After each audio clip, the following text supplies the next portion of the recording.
Kyaddaaki ali kansala akiikirira abantu b'e Kyebando mu lukiiko lwa KCCA Muhammad Segirinya alayidde okukiikirira abantu b'e Kawempe mu lukiiko olukulu olw'eggwanga wakati mu bibadde biyitiŋŋana nti ono tagenda kulayira olw'ebigambibwa nti empapula ze ez'obuyigirize ziriko akabuuza ssaako n'okusomozebwa kw'obulwadde obumumazeeko emirembe.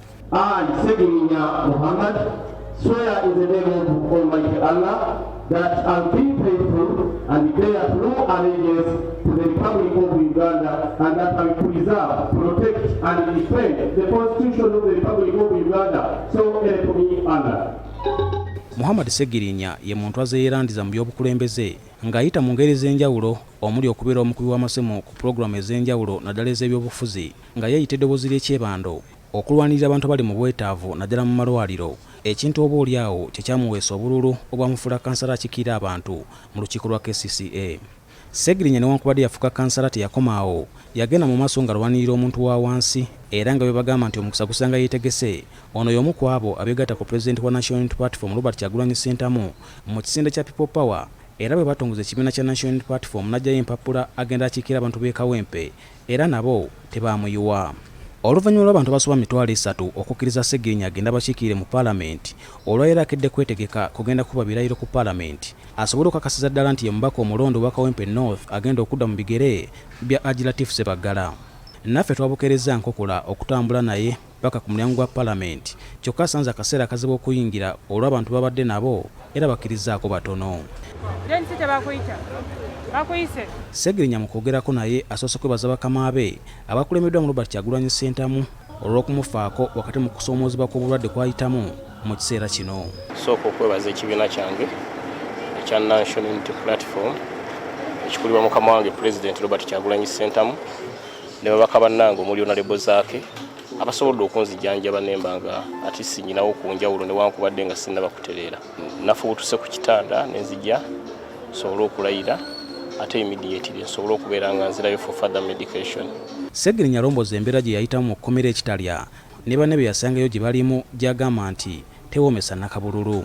Banze namalayo just weeks 3 navaayo nga n'okutambula sisobola nga nfa naye kati bw'otuuka ku edimu twamazeeyo emyezi 4 n'otuuka ku Mapo Media amazeeyo emyezi 4 n'otuuka ku Doni Sheriff oyo personal assistant wa President waffe Robert Kyagulanyi Ssentamu naleka agenda kufa era bamukubikira teweewuunya.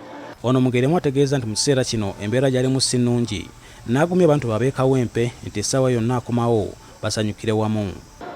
Bwe bankwata ne bantwala mu kkomera ze bantwala ndi mulamu naye bwe natuuka ekitalya jjukira akusibya ate yakuwa emmere babe bantwala mu Nairobi Hospital bagamba nyina obulwadde ku kibumba balabako amabwa either nyina kukola liver transplant oba okujjanjaba ekibumba kino okumala emyaka 8 era kyobola bwe bajimirira muli mpulira nga sirisitede bulungi naye olw'okuba nti abalonzi bange abannonda baagala okundaba nga ndi strong ensonga lwaki nyina okwekaka bamanye nti omuntu gwe balonda ne mu mbeera yonna oba yannaku oba yassanyu abeerawo.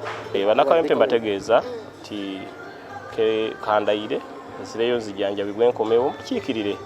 Ng'amaze okulayira Segirinya abasirikale abakoma ku Paalamenti tebamukkiriza kufulumira ku mulyango abamawulire kwe badde bamulindidde era obadde wakavuvuŋŋano.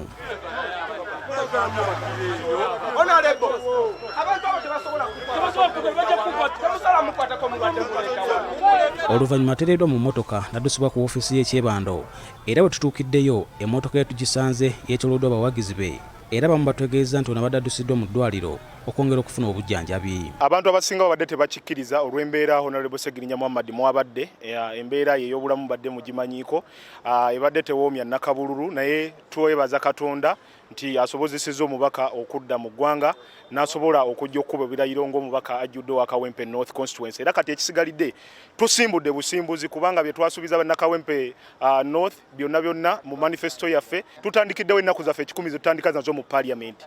Honorable yatandika akuba masimu Honorable najja n'afuuka Mr. Update kati ayingidde Parliament y'eggwanga Uganda. Twebaza bannayuganda bonna kuba Honorable si munnayuganda tagenda kuba nti akiika Kawempe yokka akiikirira Uganda yonna. Posiano Mukibi, BBS Telefina, agesigika.